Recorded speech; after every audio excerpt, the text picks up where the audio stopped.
कहानी की शुरुआत होती है जी यूक नाम के एक आदमी से जो मुश्किल से मुश्किल ताले और तिजोरियां तोड़ने में माहिर था। बेशकीमती चीजें चुरा कर उन्हें बेचना ही उसका काम था। वो अपना काम इतनी चालाकी से करता था कि अब तक 100 चोरियां करने के बाद भी वो पकड़ा नहीं गया। एक दिन अपने मिशन पर वो एक बिल्डिंग में घुसकर करोड़ों की कीमत वाला एक पत्थर चुराने की तैयारी कर रहा था। इस तिजोरी में कई मुश्किल ताले थे और इसे तोड़ना लगभग नामुमकिन था, लेकिन जी यूक भैया के लिए तो ये बाएं हाथ का खेल है। वो ताले तोड़कर पत्थर चुराने में कामयाब हो गया और सारे गार्ड्स को चकमा देकर बाहर भी निकल गया। लेकिन बाहर निकलते ही गलती से उससे वो बेशकीमती पत्थर टूट गया। बेचारे की सारी मेहनत मिट्टी में मिल गई थी, लेकिन उसने हार नहीं मानी और वैसा ही हूबहू डिजाइन बनाकर नया पत्थर तैयार कर लिया। फिर वो उसे बेचने के लिए एक मशहूर दुकान में गया, लेकिन दुकानदार को देखते ही पता चल गया कि ये नकली है और उसने जी यूक से कोई भी लेन देन करने से साफ मना कर दिया। लेकिन जी यूक भी जानता था कि ये दुकानदार आमतौर पर तो नकली चीजें बेचता है और इसलिए उसने पुलिस के सामने दुकानदार की पोल खोलने की धमकी दे दी। हार कर दुकानदार को वो पत्थर लेना ही पड़ा। जी यूक का बेस्ट फ्रेंड गोइन भी उसका पार्टनर था। उसकी खासियत थी कि वो मामूली सी चीजों में भी विस्फोटक फिट कर लेता था। इस चोरी के बाद जी यूक ने नकली नोट छापने का फैसला किया। उसने हूबहू नोट तैयार कर लिए, लेकिन उन पर शराब डालते ही अक्षर मिट जाते थे। जब बात नहीं बनी तो उन दोनों ने हीरो की एक दुकान लूटने का फैसला किया, जिसमें लगभग 3 करोड़ का माल था। लेकिन ये काम इतना आसान नहीं था, क्योंकि दुकान में चारों ओर सीसीटीवी कैमरा लगे थे। कैमरास को हैक करने के लिए उन्हें एक जबरदस्त हैकर की जरूरत थी। तो इस काम में उनका हैकर होगा जैंग बे। उसके बारे में अफवाह थी कि एक बार उसने पैसों के बदले अपने ही साथियों की मुखबरी पुलिस को कर दी थी, लेकिन फिर भी जी यूक और गोइन ने उस पर भरोसा करके उसे अपने साथ शामिल कर लिया। इसके बाद जी यूक की दोस्ती यूना नाम की एक लड़की से हो गई, जो ऐसी कीमती चीजों की एक्सपर्ट थी। दोनों घूमने गए, जहां जी यूक ने उसके गले का हार देखा जो यूना के पिता ने उसे तोहफे में दिया था। इसके बाद वो दोनों एक ज्वेलरी की दुकान पर उस हार की जांच करवाने गए, जहां उन्हें पता चला कि उस हीरे की कीमत लाखों में है। उसी वक्त सबसे नजरें चुराकर जी यूक ने एक बैग सोफे के नीचे खिसका दिया और वहां से चलता बना। फिर वो एक और दुकान से जांच कराने गए और वहां भी यही नतीजा निकला। ये वही दुकान है जहां जी यूक चोरी करने का प्लान बना रहा है। उसने याद रख लिया कि सीसीटीवी कैमरा कहां लगे हैं, कितने कमरे हैं और कितने गार्ड्स मौजूद हैं। अंत में उसने हिसाब लगाया कि उन्हें 10 मिनट के अंदर अंदर ये चोरी पूरी करनी होगी। चोरी वाले दिन ड्यूक जो बैग दुकान में छोड़कर गया था, उसमें विस्फोट हो गया, जिससे सारे गार्ड्स का ध्यान भटक गया। उसी वक्त जैंग बे ने अपने शातिर दिमाग से सारे सीसीटीवी कैमरास हैक कर लिए ताकि जी यूक और गोइन अंदर जा सकें। उसने अलार्म सिस्टम भी बंद कर दिया, जिससे तिजोरी को हाथ लगाने पर गार्ड्स को बिल्कुल पता न चले। लेकिन जितना टाइम उन्होंने सोचा था, गार्ड्स तो उससे पहले ही लौट आए और गोइन ने उनकी गाड़ी का शीशा तोड़कर उनका ध्यान भटकाए रखा। उधर जी यूक तिजोरी से सारे हीरे चुरा कर फरार हो गया। बाद में तीनों ने मिलकर जमकर जश्न मनाया। अगले दिन हीरो के मालिक चो को चोरी की खबर मिली तो वो आग बबूला हो गया, लेकिन वो इन चोरों की काबिलियत से इम्प्रेस भी हो गया था कि इतनी कड़ी सिक्योरिटी में से भी हीरो पर हाथ साफ कर गए। चो असल में एक करोड़पति बिजनेसमैन और एक गैंगस्टर था, जिसने न जाने कितने लोगों का खून किया था। वो खुद भी एक बड़ी चोरी की तैयारी कर रहा था और इसलिए उसे ऐसे ही शातिर चोरों की तलाश थी। उसने कई किडनैपर्स और ताला तोड़ने वालों को टेस्ट किया, लेकिन कोई भी उसके काम के लायक नहीं था। लेकिन अब वो समझ गया था कि जिन चोरों ने इस चोरी को अंजाम दिया है, वो उसके काम में बिल्कुल सही बैठेंगे। इसलिए उसने अपने सारे आदमियों को इन चोरों को ढूंढने में लगा दिया। अगले कुछ दिनों तक उसके आदमियों ने हर हीरे की दुकान पर नजर रखी और जल्द ही उन्हें जी यूक और उसके ठिकाने का पता चल गया। चो ने उन तीनों से मुलाकात की और अपनी चोरी में हिस्सेदार बनाने के लिए उन्हें 5% कमीशन देने का वादा किया। वैसे इनके पास ज्यादा चॉइस है नहीं, क्योंकि अगर इन्होंने मना किया तो चो इनके पूरे परिवार को मार डालेगा। आखिरकार जी यूक मान गया और चो ने उन्हें बताया कि लगभग 150 करोड़ का काला धन शिप के जरिए कोरिया में आने वाला है। जहां ये शिप आकर रुकेगी, वहां दुनिया का सबसे तगड़ा सिक्योरिटी सिस्टम है। इसके लिए चो ने उन्हें फूड कूपन्स दिए। चो चाहता है कि वो तीनों इन फूड कूपन्स का इस्तेमाल करके इस चोरी को अंजाम दें।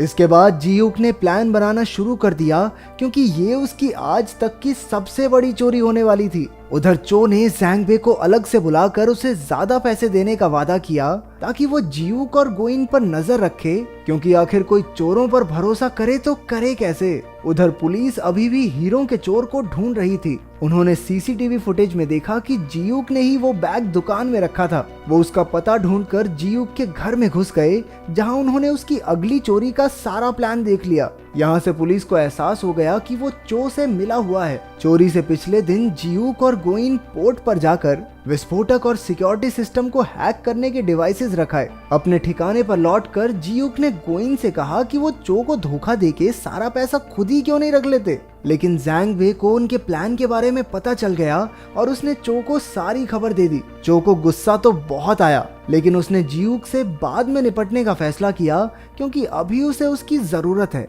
इसके बाद जियूक ऊना से मिलने गया, लेकिन वो उसके यूं अचानक गायब हो जाने से बहुत नाराज थी। जब वो नहीं मानी तो जियूक ने बताया कि उसके पिता ही उसके गुरु थे। यूना का बाप मिस्टर ओ ही वो आदमी था जो जियूक को इस चोरी की दुनिया में लाया। एक समय पर वो चोरी चकारी छोड़कर एक आम जिंदगी जीना चाहता था, लेकिन उसी दिन उसके बिजनेस पार्टनर चो ने उसे मार डाला। यूना को उसकी किसी बात पर यकीन नहीं हुआ और वो वहां से चली गई। कुछ ही देर में चो के आदमी उसे किडनैप करके ले गए ताकि जियूक उससे गद्दारी ना कर सके। फिर चोरी को अंजाम देने का दिन आ गया और सारे चोर पोर्ट में घुसने में कामयाब हो गए। उधर से चो ने विस्फोटक में धमाका कर दिया, जिससे सारे सिक्योरिटी गार्ड्स का ध्यान भटक गया। मौका देखकर जैंग बे ने सिक्योरिटी सिस्टम हैक कर लिया और वहां के लोगों को लगा कि इस प्रॉब्लम को तो वो 40 मिनट में ठीक कर देंगे। अब जियूक और गोइन के पास काफी टाइम था। वो तिजोरी के पास गए और जियूक ने अपनी काबिलियत से ताला खोल लिया। अब उनके सामने पैसों का ढेर लगा हुआ था। बिना समय गवाए उन्होंने अपने ट्रक में पैसे भरने शुरू कर दिए और बदले में चो के दिए फूड कूपन्स रख दिए।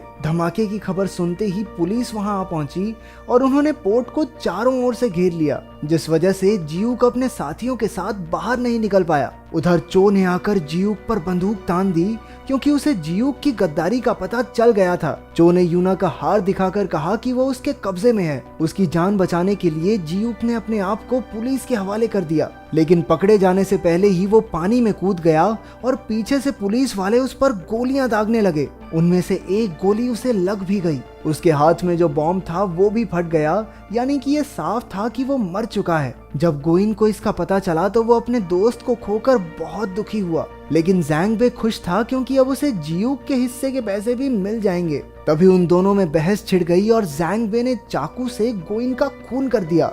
आखिरकार पैसों से भरा ट्रक चो के यहाँ पहुंचा, लेकिन उसके अंदर सिर्फ फूड कूपन्स भरे देखकर उनके पैरों तले जमीन खिसक गई। उसे कुछ समझ नहीं आ रहा था कि तभी जियूक का कॉल आया, जो एकदम ठीक था। अब सारे पत्ते खुलने लगते हैं कि असल में शुरुआत से जो हुआ वो सब जियूक के प्लान का ही एक हिस्सा था। जियूक चो से मिस्टर ओ की मौत का बदला लेना चाहता था। सबसे पहले उसने जो नकली पत्थर बेचा उसमें एक माइक्रोफोन फिट कर दिया, क्योंकि वो जानता था कि चो वहां अक्सर खरीदारी करने आता था। उसके प्लान के मुताबिक बिल्कुल वैसा ही हुआ और चो ने वो पत्थर खरीद लिया। उसकी बातें सुनकर जियूक को पता चला कि चो एक शातिर चोर की तलाश में है, तो उसने जानबूझकर हीरे चुराए ताकि वो चो की नजरों में आ सके। पूरा टाइम चो को लगता रहा कि वो जियूक को ढूंढ रहा है, लेकिन जियूक खुद ही उसके लिए सबूत छोड़ रहा था। जैंग बे भी जियूक का ही साथी था और वो बस चो के साथ होने की एक्टिंग कर रहा था। जियूक को पकड़ने आई पुलिस भी फर्जी थी, और तो और उसे लगने वाली गोली भी नकली थी।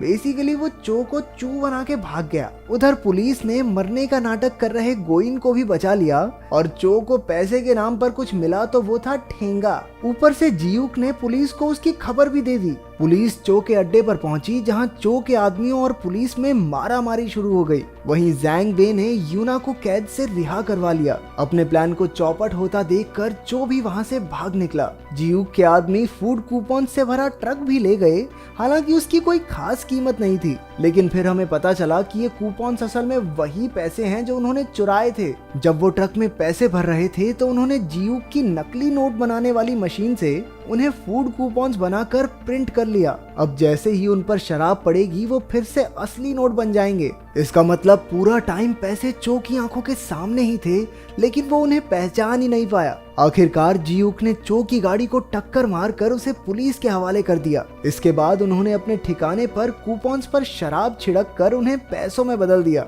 अब इतनी बड़ी चोरी की है तो जियूक कुछ महीनों के लिए अंडरग्राउंड हो गया। एक दिन जियूक ने यूना को पैसों से भरा एक बैग भेजा जिससे वो दुबई में एक आर्ट गैलरी शुरू कर सकती है, जो कि हमेशा से उसका सपना था। वो दुबई पहुंची और वहां उसे एक म्यूजियम में अपना हार दिखा। तभी अपने जियूक भैया की एंट्री हुई और दोनों साथ मिलकर खुशी खुशी रहने लगे। अगर वीडियो पसंद आई तो लाइक कर देना, चैनल को सब्सक्राइब कर देना। मिलते हैं अगली वीडियो में।